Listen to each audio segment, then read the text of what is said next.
and she. Come now, come dry your eyes. You know you a star, you can touch the sky. I know that it's hard, but you have to try. If you need advice, let me simplify. If he don't love you anymore, just walk your fine ass out the door. I do my head talk, check my nails. Baby, how you feeling? Head talk, check my nails. Baby, how you feeling? Feeling good as hell. Baby, how you feeling? Woo, girl, need to kick off your shoes. Gotta take a deep breath, time to focus. Down. Happy Wednesday. Hump day. Favorite day of the week. Meg Higgins is in the house. Your queen of second opinions, and my crown is optional. Experience is my superpower. Why? Why do I have all these opinions? Because I got 45 years in as a clinical therapist. And third act, I'm in it, which is anybody over 60. And let me educate my audience. Here we go. First act of life, birth to 30. Second act of life, 30 to 60. Finale, third act, 60 till death. I'm in that crowd. And let me tell you something. You first actors and second actors, you want me on your team. And one quick fire way to tap into my knowledge, my superpower of experience, call me. SecondOpinionated.com. You can put me on speed dial 5, 10, 15 minutes. I'll give you my rapid fire response to whatever is challenging you. I am your human GPT. Carl. Yeah. Partner in crime. Quick question. Sure enough. You said first act, second act, third act. Yeah. Where does that come from? Oh, well, the backdrop, thank you, the image, if you will, it's kind of, someone decided to steal that terminology from theater. Because most theaters, most plays, have a first, a second, and a finale called the third act. Thank you for asking. Yes, so chronological age just came up with a clever way to say you're in the first act, second, and third. Now, I tell people my body has its age, which qualifies for the third act. But I live through my spirit, and she's 45. So I live through my spirit. But thank you. How you doing this evening? You know what? I'm doing real good. Are you? We're in the new year. Let's do big things. You know what? I'm riding that New Year energy, too. I've been saying for the last couple weeks, New Year, new and improved Meg. Thank you. So, here we are tonight. What's this program about? Well, it's about, do I like myself or do I love myself? Or am I somewhere in between? I'm going to talk about that, but before I can go into knowing, do I like myself? Do I love myself? We got to start with not liking yourself. Let's get that out of the way. Oh my God. And again, I'm going to tap into my combination of life experience and clinical experience as a therapist. What I've observed, mostly in my therapist role, is when someone really just is so not liking themselves, it's usually connected to one of several scenarios. They could be a person who was criticized heavily growing up, whether it was directly from mom, dad, although, hold on a second, I'm having a flashback. Sister Mary Claire. I don't think you're resting in peace, because you were close to evil. As a Catholic nun, 5th grade, I'll never forget it. She was one of those nuns that would just peruse the aisles with that ruler in her hand, slapping it in her hand to see who she was going to slap somebody else's head or hand with. I mean, that woman, whoo-wee! But that was an exception. That was kind of a short time in my life where I was around that kind of negative energy, someone who was scolding, punitive. So when someone says they don't like themselves, oftentimes it's because they grew up in a pervasiveness of negativity. Someone was punitive or harsh. there was just nothing light about what they were witnessing. Another possibility for people who say, well, I don't really like myself, is they potentially grew up in an environment where it was just quiet. There was just nobody saying anything positive. No one was reflecting anything back to that child that had some sweetness, some positivity to it, some identification, some association with something. It could be as simple as, Meg, you're so cute. Didn't hear that. It could have been, Meg, you're kind of funny. But if someone is not reflecting back to you and you don't get anything positive, it's an empty space. It's just an empty space. So that could be another predictor for someone not liking themselves because they just don't know what that would look like, but they didn't necessarily have the negative. Another possibility for someone not really liking themselves that much is if they had someone in the family who was a perfectionist. And if they didn't meet their achievements, if they didn't meet their requirements that they set on themselves or their expectations, they would be really hard on themselves. And so many times someone who will say, I don't really like myself, or at least they think it, it's oftentimes because what they saw constantly was someone, usually a parent, just beating themselves up, so they adopt that habit. But more times than not, my experience, again, mostly as a therapist, is when I've got someone who says, well, I don't like myself. It's not that they even hate themselves, but they just don't get the whole concept of self-like, much less self-love. And it's usually tied to not having any type of achievements, having nothing accomplished that they could tie their name to. They kind of went through life in a very just quiet, simple, uneventful existence. Yeah, that can happen.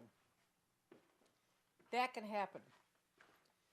But I'm happy to report that I've had the experience, Carl, of most people having some form of like for themselves, and that was usually attributed to the fact that they did have some type of positive experience in their developing or early adolescent years. So like is usually associated with accomplishment, achievement, some sense of completion. But it's in the external world. So you can look at that and go, oh, I did that. And in the doing of whatever that was that's positive, you then associate it with yourself. My like for myself did not start till I was in high school. I mean, my grade school was just, those grade school years were just plain Jane, just neutral. Nothing special, nothing bad, nothing positive, just plain. And it was when I got to high school that I can so vividly remember deciding to compete to be a cheerleader, and I got on the team. Now, it does help that I had a big mouth. I still think that's part of it. I think the other part was that I happened to be very flexible, and I was very athletic. That was a big deal, and I remember starting to feel like, oh, well, look at me. Kind of an association that was positive with being Meg. Another one. Oh, Carl, I have to call this guy my first love. His name is Bob. Hi, Bob. I think he's in Florida. I know he's still around. Bet it's warmer than it is here. Well, and I know I just heard about a big storm that's coming starting on Friday. I don't know, whatever. But stay safe out there, Florida. yeah, well. See, I would use that excuse to get to the grocery store and buy all the things that I would love to just relish eating because I was going to be locked up. But one other big achievement and accomplishment, which again is tied to self-like, is I went steady. Do you know what that means, Carl? I mean, do you know the term? I mean, you're so young. No, Meg. Okay, I'm not. So I'm in my second act, Meg. Come But on. are you hip to that term? I am. Going steady? Yeah, Because but they're not and doing it anymore. it's like dating. It's like hook. No, it's not. It's not like dating. No, this guy. Educate me. No. Going steady is he gave you his high school ring, Oh. which you usually get in the junior year of high school. And he gave it to me. It was kind of like a pre something. You know, marriage you wouldn't talk about in high school necessarily, although some people did. But it was a way of claiming me. It's like your He chose me.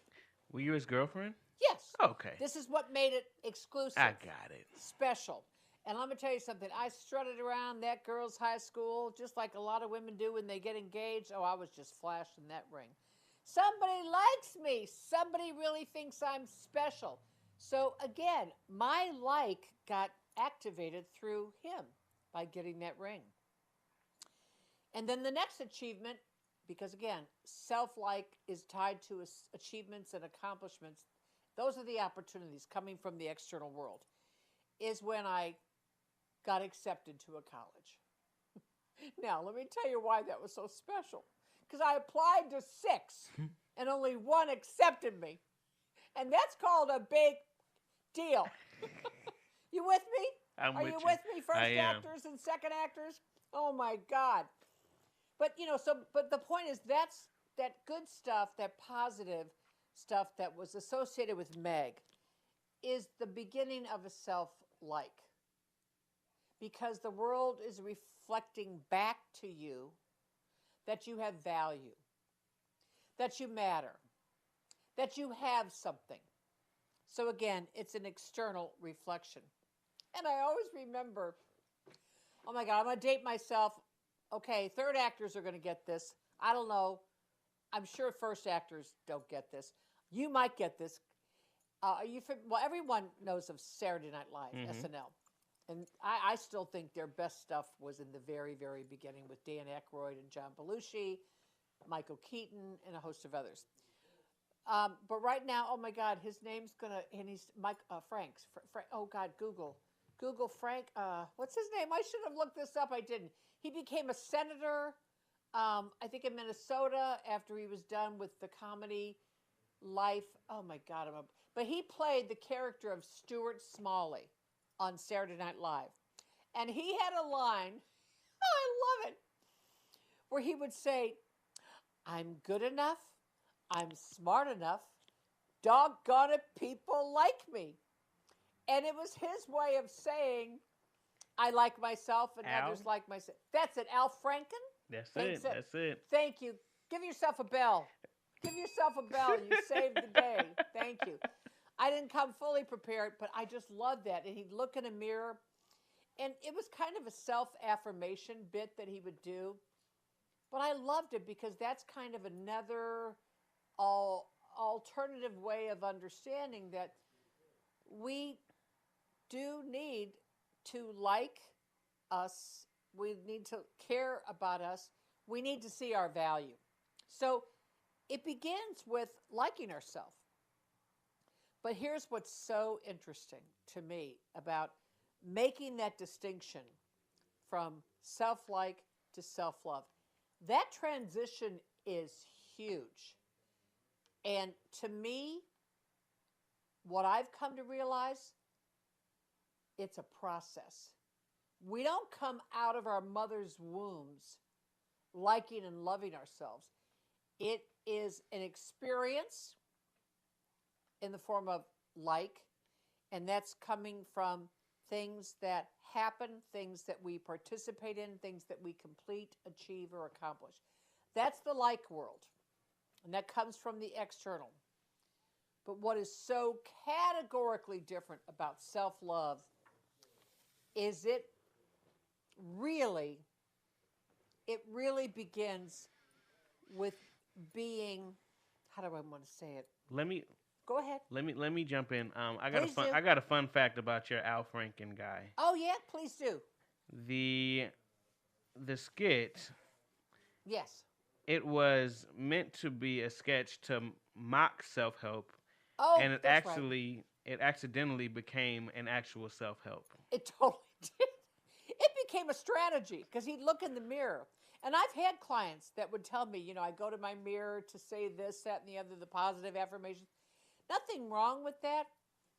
It's a good practice. But again, it must come, how do I want to say it?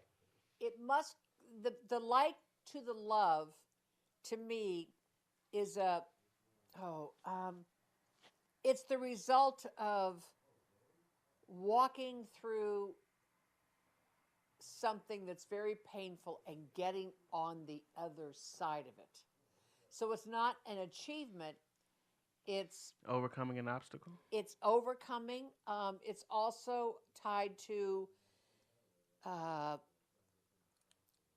making bold decisions. Here's the other thing I was thinking about looking back. Now I'm going to talk a little bit more from my third act life experiences versus clinical therapist. To me, the self-love is rooted in uninvited change, where you are called to respond to something that you don't like, you don't want, and it was uninvited. In other words, there's a lot of things, Carl, that we go after that are our pursuits. I'm going to go get my master's degree. I remember when I decided that. It was like I called that vision, and I was willing to do whatever it took to get to that completion. That was more about self-like. But when something shows up in your life that invites you to respond in a way that you're not accustomed to, that you have no past experience, that's a big deal. That's a big deal because we are hardwired to resist change. That is our first response to change, unless, folks, it's our idea. When I say I want that, when I am going to go after that, I'm in charge, I'm in control. But case in point, because you know my style, first and second actors, I love this. My style, like I said, experience is my superpower. And I am willing as a clinical therapist of 45 years to take you into my world, my life, the ups and the downs. So, truth be told, I did not start to have the experience of self-love until I decided to end my long-term marriage.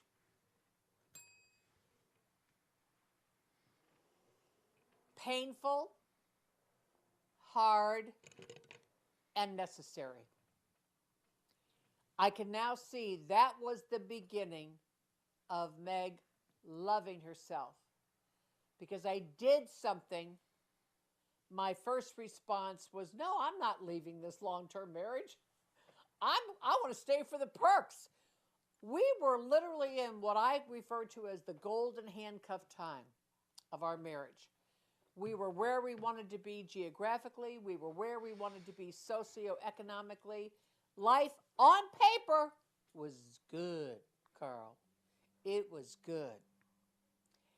And then it wasn't. And I don't go into the details because too much of that is private, and I love our son, and this is how I respect him, by not going to the dark side. But I had a defining moment. Meg, are you in or are you out? And I decided I'm out. Painful, painful, painful, painful. So love to me is rooted in making bold decisions where you allow yourself to let go and ease into your next destiny, whatever that is.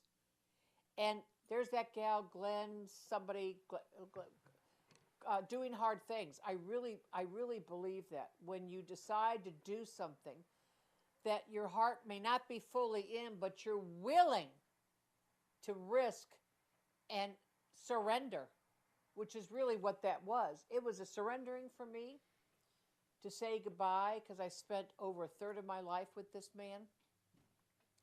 But you know what I love, Carl? Check this out. Here's another reflection of Meg moving into deeper waters of self-love and self-care. When I went shopping for my attorney for the divorce, So many people just determine attorneys based on their fees, their history, their cases, their accomplishments. This is a defining moment. The question that I came up with to determine who was going to be on my team was the following. I'd call one office and I'd say, I'd like to speak to so-and-so. She'd get on the phone. She'd go into her spiel. I'd stop and say, honey, it's okay. I got one question for you. What's that? Can you work with me as your client without ever using the word divorce? Now think about what I was asking, Carl. They are divorce family law attorneys. This is what I'm going to pay them to do, to end this marriage on paper. And I said to them, can you work with me without ever uttering that word? Well, the first four I talked to didn't know what planet I was from, got very, very confused, and I politely exited that conversation until attorney number 5. And his first name was Joe. And I'll leave it at that. I called. He took the call. Joe, can you work with me as your client without ever using the word divorce? He said, sure enough. And he asked no questions. He said, you're hired. Now, folks, let me tell you what that was. That was a defining moment for me because I was making the distinction that on paper, in this Western culture, it's divorce. But when you move into the waters of self-love, I'm doing something for me. I'm not doing something against anybody or for anybody. I said to Joe, this is an act of liberation. I am saying goodbye to a man and a part of my life, and I'm saying, hello, Meg. Come on back. I'm going to finish this job called the rest of your life. I took Meg back. And that solo decision, and that was a solo decision, I had friends who I leaned on in ways that I had not ever done before. They were there for me, but I made it very clear, you're not here to give me your advice, your opinion. I do not want your 2 cents because this is very unique to say goodbye to over 30 years of an identity. See, most people that I've encountered, Carl, that are divorced, 5 years, 10 years, 15. But when you get over 30, well, on the streets now they call it gray divorce. But I'm never going to see my gray. Not ever.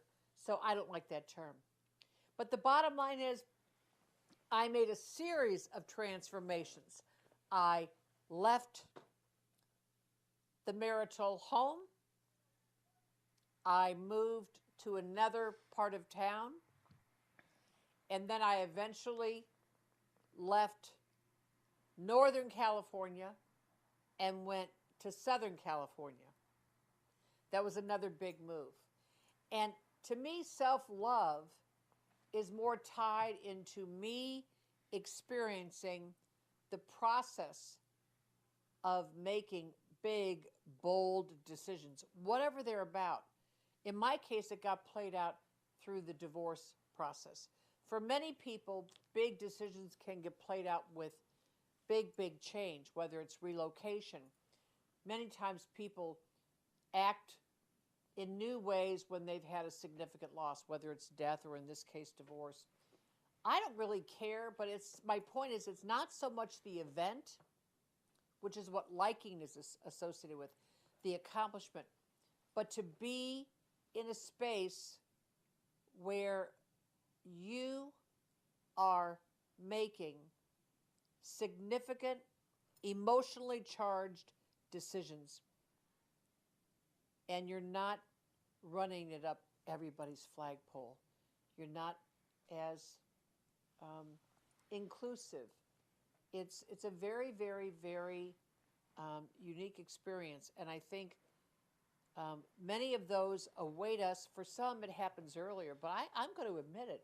The self-love for me did not kick in till I was disassembling the marriage life. And that was in my late 60s. Yeah. And what's interesting is what continued to happen. It's like I made the big, bold decision. But then what happens is there's all these other little daily, weekly, monthly things that showed up that were just examples of opportunities for me to love myself. So here's some, Carl. So now I'm in this apartment all by myself. And I start doing things that I had never done. This will not surprise some of my friends, and they also know about this. But you know what habit I started? What's that? Dancing naked. Oh, wow. In my apartment. Well. I was like, what? Where is this from? And what I discovered is, well, I love I like being naked. See, this is where I'm so paradoxical. I love being naked. I've already been to 5 nude resorts, by the way. I need to see if, I think most of them are going to be mostly in the West Coast. That's why I did it. But I love being naked, but I also love clothes. So it's really interesting. I swing back and forth. But that was one little thing that started to pop up. It's like these little things that I was engaged in that satisfied me. Me. And what I didn't realize is those things were things that I loved, that I was starting to honor. Meg, I've always loved to dance. But dancing naked, and then I went to another level. I started dancing naked while I was cooking. A little dangerous. Yeah. Watch the fried food. Exactly. Right. Stay away from the oil and the heat. But in other words, what I'm trying to impress you is self-love is about really listening to yourself and quieting. And I just didn't have much experience with that until I started a new life and a new path. And the other thing, I started just for the first time, I started eating only when I was hungry, which I had never done before. So again, listening to my body. It was just so fascinating to me that the self-love was really the byproduct of me practicing boldness, taking a risk, not letting something that was painful define me. Because I've seen that as a therapist, that so many people who have gotten divorced, they just lock themselves in like, okay, nobody loves me anymore. My life is done. This is a failure. And that just was not my point of view. And again, it goes back to one of my mentors taught me a little formula, which I'm going to pass on to my first actors and my second actors. You third actors, you can listen. This is a great formula. I've shared it before. E plus R equals O. That sounds like math, Meg. I don't know. I know. Well, I'm not a mathematician, but boy, this locked in. But I am a visual person and like letters. So here's the deal. An event occurs in your life. Maybe you create it or it happens to you. Plus the R is going to determine the O. The R determines the O. R is your response to the event. How you respond is going to determine the outcome, how you land. And because I chose to end a long-term marriage, that was the event. I responded with, Meg, take your life back, step in this, surrender, and the O is clearly in my past 6 years, I am a phoenix rising. I have been rising, and rising. The big O. A whole different kind of O. Thank you very much. But again, point of view, how you perceive things is largely going to influence the outcome. My point is, like our little events that allow us to see I have some value. It's like getting glimpses, but self-love is the direct product of making big, bold decisions and releasing and letting go and seeing what happens and watching yourself in the process. Does that make sense? It does make sense, Meg. Yes. I just want to say one thing before we go. Sure. Megabytes. 5, 10, 15-minute sessions with Meg. If you guys got a little bit of time on your hands and you just need to get it off your chest, or you just need a rapid fire, Meg's here to help you. Megabytes, 5, 10, 15-minute sessions.